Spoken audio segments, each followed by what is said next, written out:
Okay, we're going to go ahead and get started. Welcome everybody. On behalf of CWEA's Technical Certification Program, thank you for joining us for this orientation webinar. We're really excited to be kicking off this week of certification training. And today we're going to give you an overview of CWEA's certification program, the steps you'll need to take to become certified, and just some general background knowledge. Knowing a bit of the background knowledge about the program and how to prepare can have a big impact on your overall success.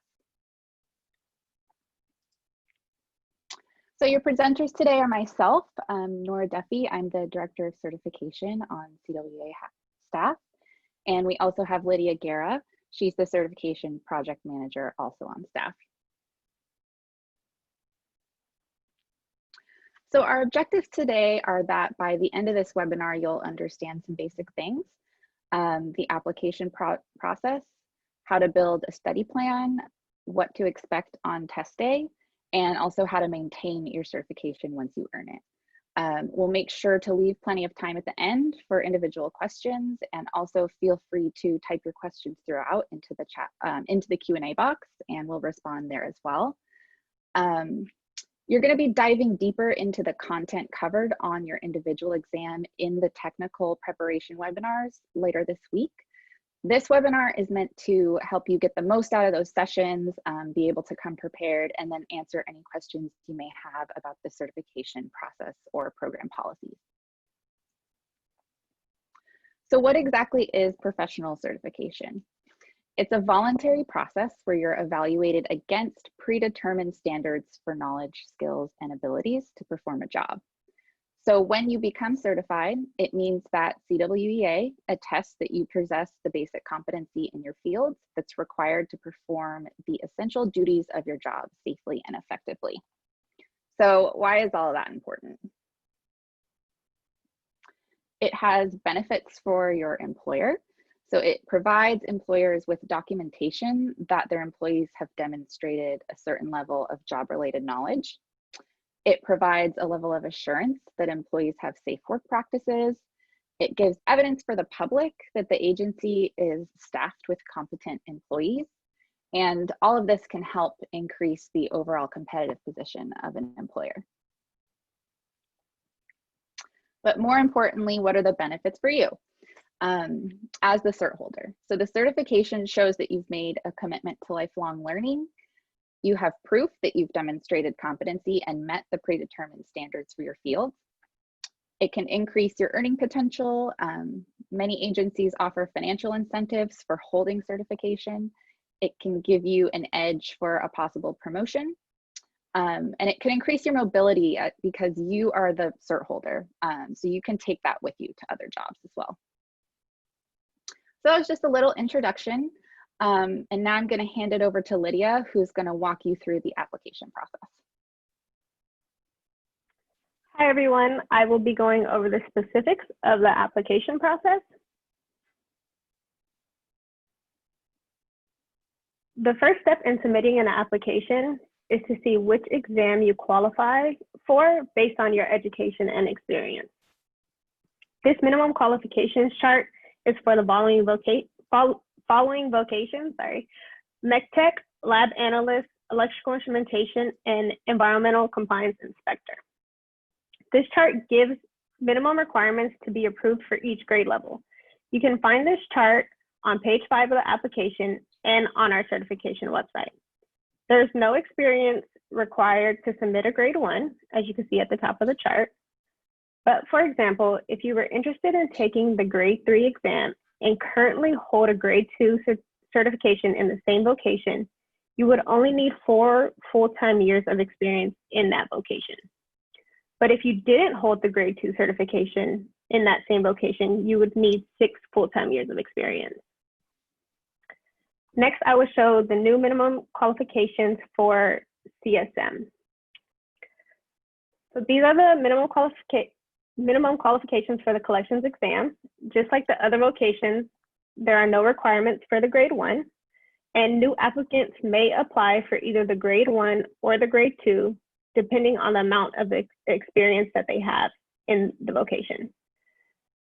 So from the grade 2 onward, you must test up through the grade levels.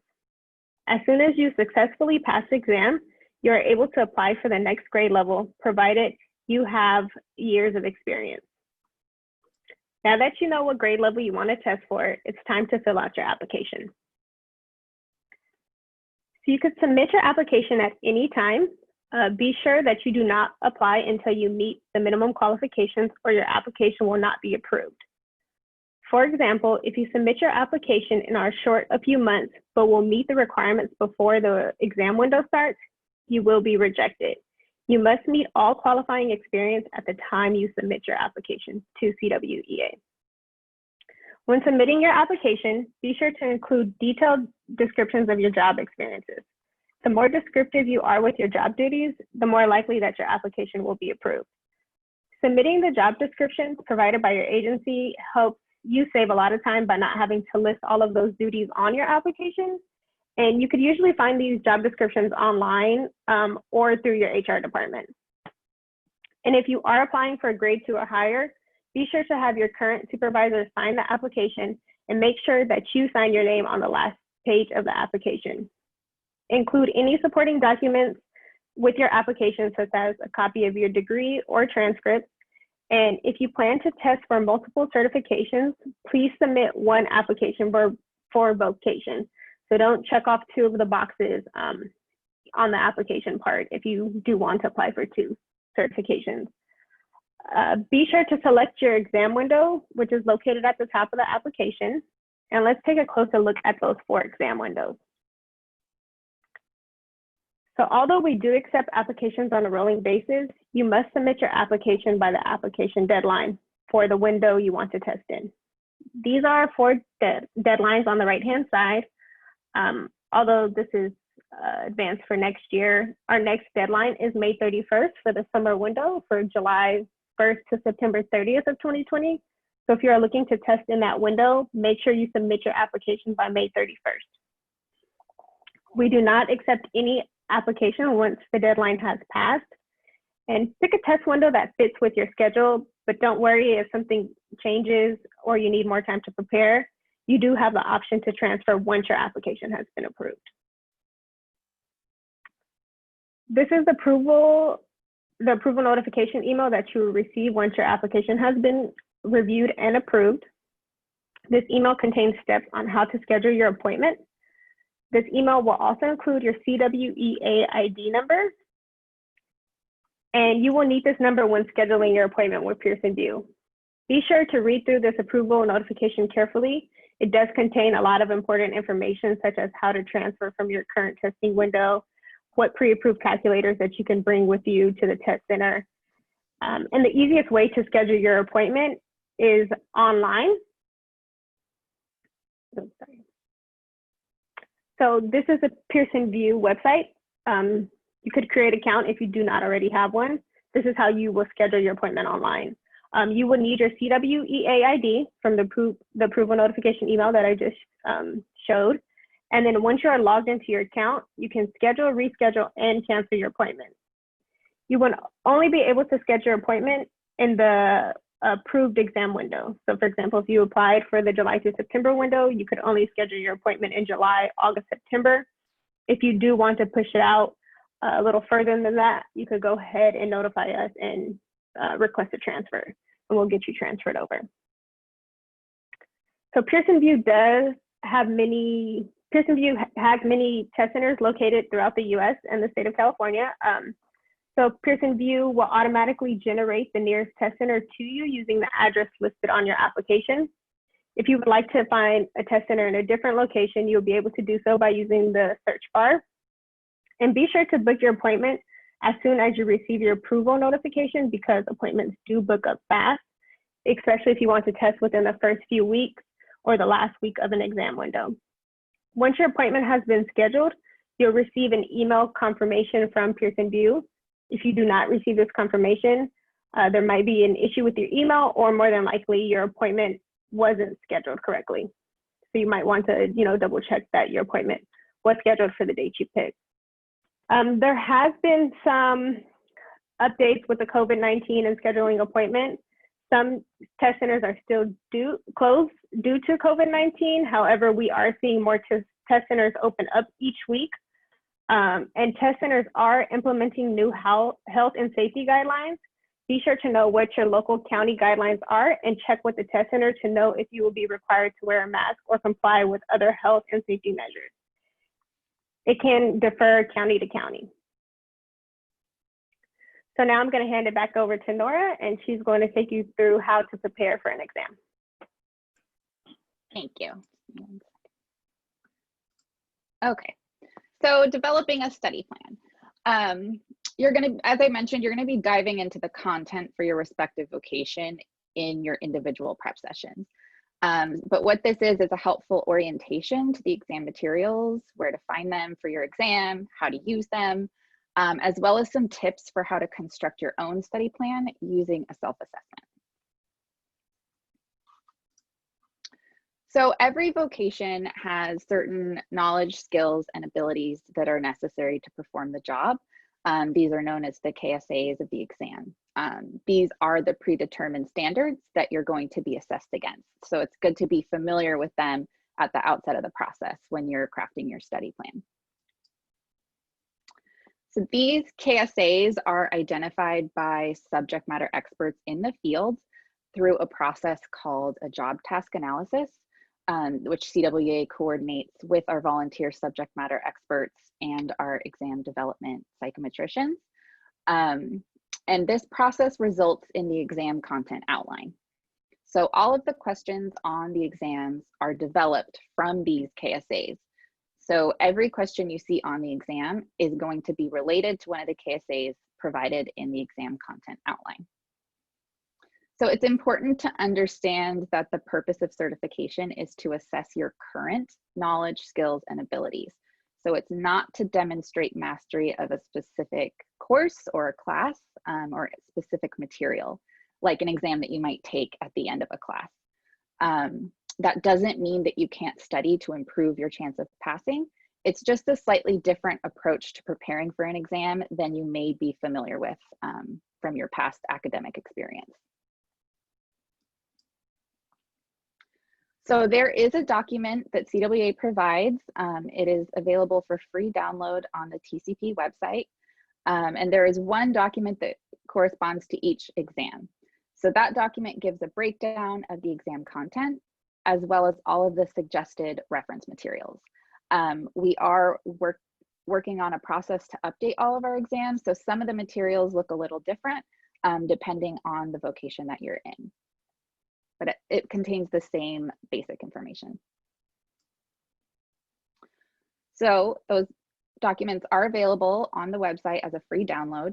The website is also a great resource for more information about how to apply, renew, and maintain your certification. So everything that we're talking about here today, you can also get all that information and easily navigate through that process on the new website. And just be sure that you download the most recent version of the exam material when preparing for an exam. So, you know, like, don't get an old copy of the study guide from a friend. Make sure that you have the most current information. And we recommend that you download that really early on in the process so that you can start building familiarity with the exam content. So we're just going to take a look at what some of those exam materials look like.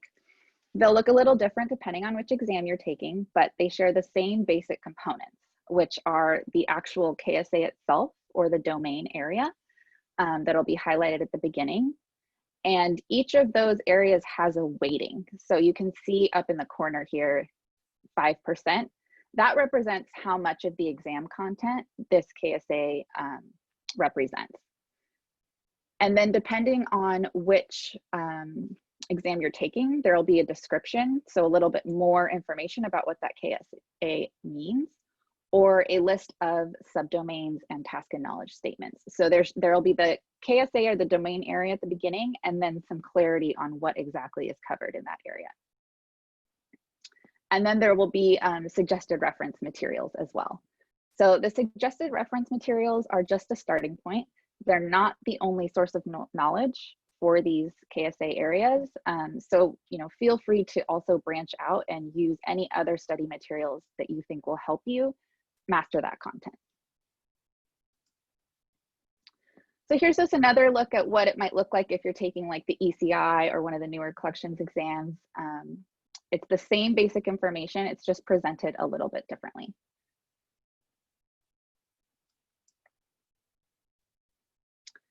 So for each exam, we also have a gap analysis chart.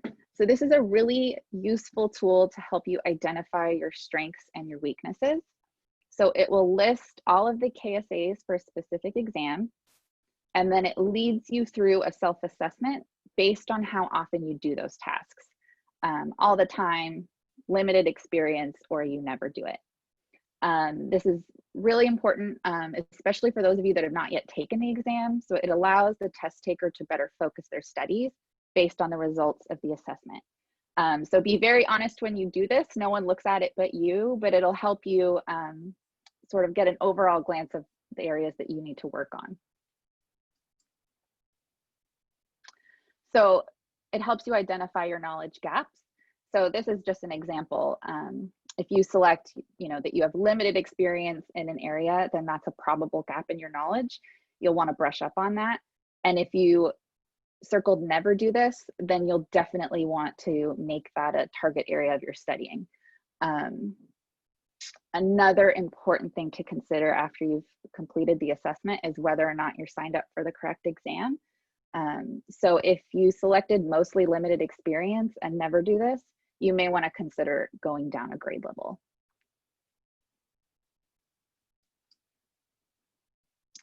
And then we recommend that you use all of that information to craft your study plan. So focus on bridging those knowledge gaps. You do want to review your stronger KSAs as well to ensure that you have a good overall understanding of what might be on the exam and that you've brushed up on all your skills.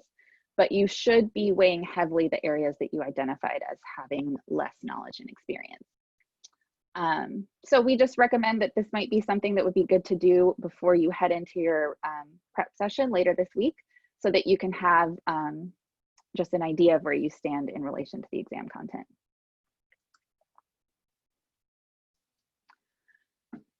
So now I'm just going to briefly cover what you can expect on test day. A lot of people have experienced anxiety with taking the exam. So one of the best ways to deal with that is to be prepared and to know what to expect when you're headed into that exam.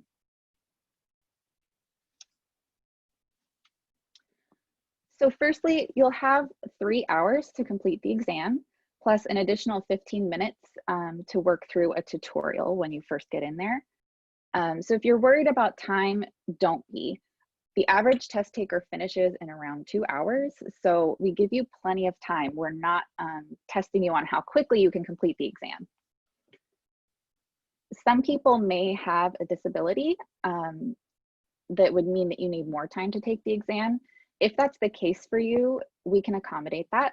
There is a place to note it on the application, and you need to submit supporting documentation from your doctor, but then we can work with Pearson VUE to set up an appropriate accommodation for you. So if you need extra time, or if you need someone to read the exam questions, there are various accommodations available.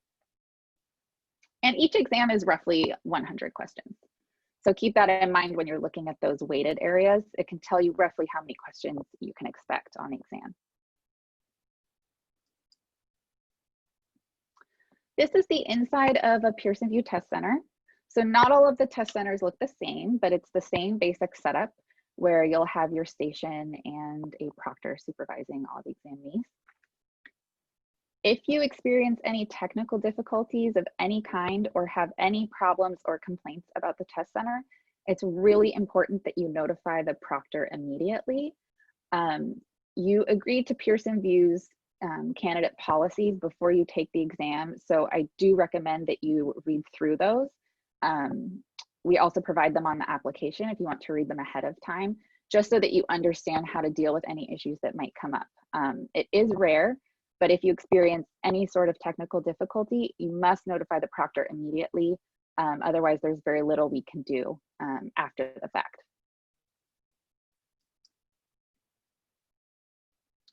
Here's an example of what a test question will look like on your computer screen at the test center.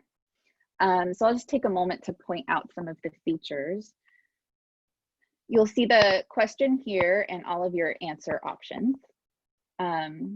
This formula button will pull up the formula sheet that you can reference during your exam. This formula sheet is also included in the study guides as well, so you can practice studying with that.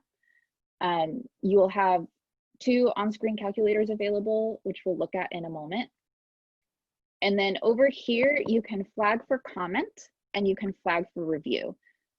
It's important to understand the difference between these two. So flagging for review is for your own personal use if you want to come back to a question later before you complete your exam. Flagging for comment is if you want to leave us feedback on an exam question. We will use all of those comments to improve the exam in future iterations. But it's important to note that it's not, flagging to comment.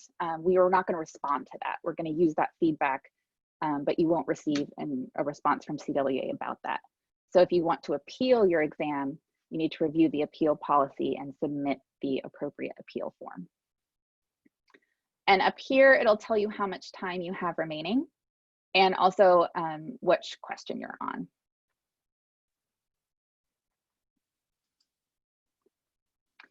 And here what the on-screen calculators will look like.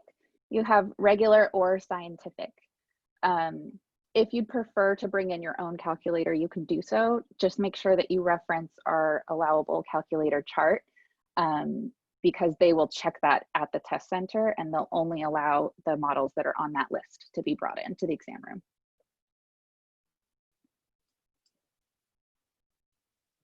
So you'll receive your test results right away once you finish your test. So you don't have to wait to find out whether or not you passed.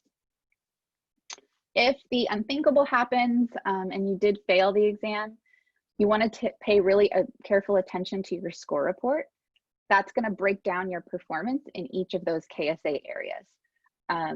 So just keep in mind, were there some clear areas where you could improve? Do you think that was the right grade level for you? Do you already hold the grade level below? So you can ask yourself these questions and determine if you want to take another shot at the exam. And if you do, we have a simple 1-page retest application. You can submit your retest application right away, but you must skip a test window before you're eligible to retest. This will allow you more time to study. And just remember that that score report will help you target your training, and also your lowest scored area is always going to be your best opportunity to improve your exam score. We do have a new policy in place where if you test within the first 15 days of an exam window, you're not required to skip a full test window before you're eligible to retest. So for example, if you test between July 1st and July 15th, you'll be eligible to test again in the October through December window. But if you test after July 15th, you must skip a window. So just pay attention to that when you're scheduling an exam, and if you think you may need time to retest, if you schedule within those first 15 days and plan carefully, it's possible to take the same exam 4 times in 1 year. So now I'll hand it back to Lydia, who will talk about maintaining your certification once you've done all the hard work of passing the exam. So our last topic is to give you a few details on how to maintain your certification once you pass. You will get your certificate and blue card in the mail within 2 to 4 weeks after you pass your exam. The certificate will have your name, the location that you are certified in, and your expiration date. In case you forget your expiration date, you can always refer to your certificate or blue card as a reminder. The blue card does contain a cutout card to carry with you. This small card can fit in your wallet, and you should always keep your blue card with you as proof that you are certified. So you will need to renew your certification annually. As a reminder, renewal notices are sent out in the mail and via email 3 months prior to your expiration date. Make sure you keep your contact info up to date, or your renewal reminder or certificate and blue card may be sent to the wrong mailing address. And you will need to submit 12 hours of continuing education, also known as contact hours, every 2 years. Earning contact hours demonstrates continued competency, which adds value to your certification.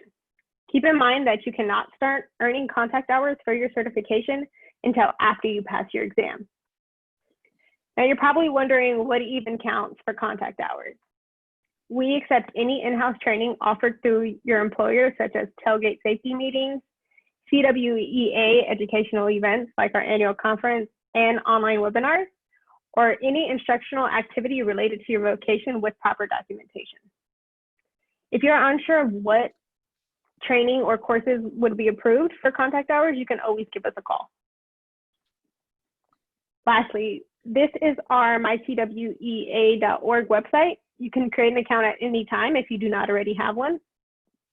It is important to create an account because you can keep track of your membership, certification renewal, and when contact hours are due. And this is also where you can update any contact information when needed. So we are here to support you. If you have any questions or need help, call or email us. Yeah, and so that's the basic presentation for today. So I hope it was helpful for everyone wherever you're at in your certification journey. We have lots of time left for any individual questions. Usually people have specific questions about, when they're planning to apply or related to their individual exams. So if there are any questions, we can monitor the Q&A box for a few minutes. And also you can feel free to reach out to us after this if questions come up for you later. And just keep in mind that everything we covered here today, all that information is available on the website. And please make sure to download the appropriate exam materials for your exam before you head into those prep sessions later this week if you haven't already. And good luck to everyone on your exam. So someone just asked if this webinar counts for contact hours, and it does not, because we're not presenting any technical content today. We're just talking about an overview of the certification program and the policies. But if you're attending any of the technical training sessions later this week, those will count for contact hours.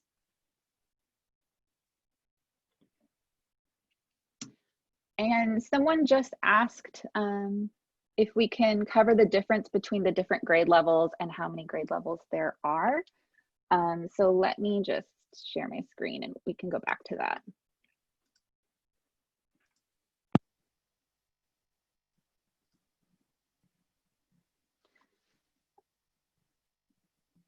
So we have different, there are 4 grade levels per vocation, and there are different minimum qualifications to qualify. Typically they line up with a grade 1 being a entry level, so no education or experience is required. And then 2 is usually journeyman, 3 would be manager, and 4 would be supervisory level. So another question that was asked was if they could take the grade 1 if you do not work in the water industry, and you can go ahead and take the grade 1. There's no experience required to be approved in order to take the grade 1, but it is equivalent to about having 1 year of experience in the vocation. And then another question is there a grace period for submitting contact hours after certification due date? So there isn't. You do need to earn your hours within your contact hour period, but if you feel as if you will not earn them in that contact hour period, which is 2 years, you could reach out to us before your certification expires and let us know that you are not going to meet those hours, and then we could grant you an extension, but that would put your certification on hold, like you would not be certified until you earn those hours. And then to check to see if there's a location to take a test near you, you could visit the Pearson VUE website. That is vue.com/CWEA. I'll go ahead and type it here. And then you could search up test centers near you.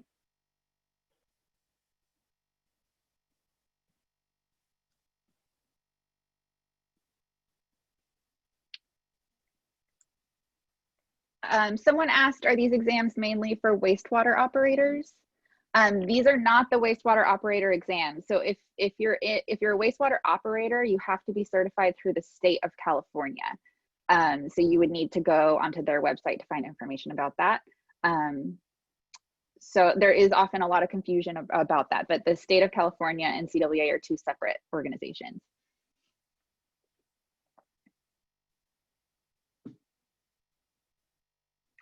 And another question, can I take the grade 1 exam even if I don't work in the water industry yet? Yes, you can. All grade 1 exams don't require any education or experience. They do test you at about the level of 1 year of experience in the field, but we do see motivated candidates, you know, study and pass a grade 1 exam without having worked in the field. They're meant to be entry level.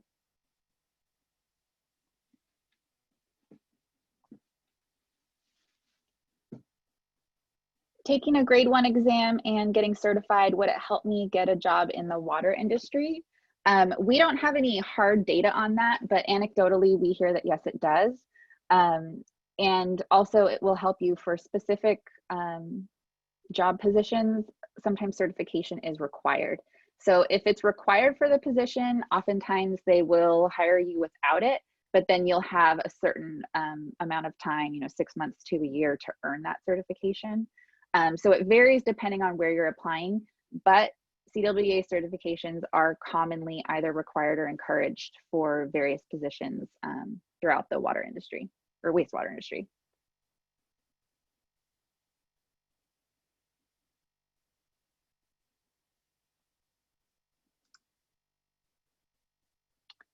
Okay, so I think we've covered most of your questions. Lydia, do you see any that we haven't answered yet?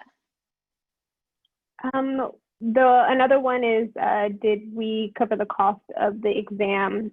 So we did not cover the cost of the exam on this webinar, but you can find them on our website, cert.cwea.org, but they do range from $175 to $220 if you are a member. And then another one that I see, any workshops for lab analysts, you could check our event in San Bernardino. As of right now, I think due to the COVID situation, there's not many, you know, workshops happening in person, but you can check our events website to see if they are hosting a lab analyst workshop. Yeah, and I do know that our education team just had a meeting with the CWEA's lab technical committee. And so I do believe they are trying to plan some webinars that should be available sometime soon. So we don't have any of the details on that, but keep an eye on your inbox, and I'm sure you know, we'll put that information out there once it starts coming together. I do see another question. What would qualify as a degree in the field for MechTech? So for that, it would be something that is closely related to, you know, being a mechanical technologist. If you have specific questions, you could always shoot me an email, and then I could answer you directly if you're unsure if your degree would qualify. And I see another question, how do I become a CWEA member? There's several ways. So you can go to our website and just follow the prompts for join us, and you can sign up online, or you can also just call our member services department, and they can walk you through that and take your payment over the phone and get you set up.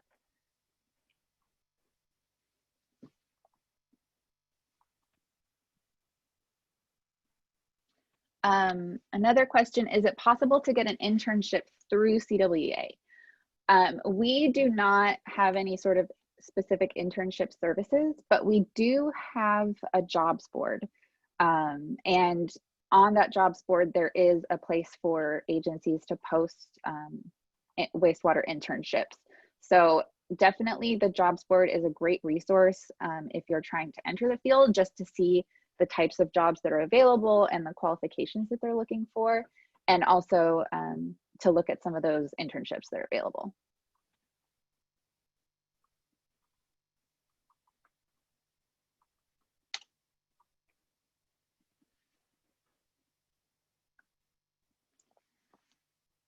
All right, so I think we've answered all of the questions that we've received so far. But if you think of anything else, definitely feel free to email Lydia or I or our member service department, or give us a call, and we can help you out anytime. So with that, I will wrap up this webinar, and thanks so much again for joining us. Best of luck in your technical sessions later this week and with your exam. Thank you. Bye. Thanks, everyone.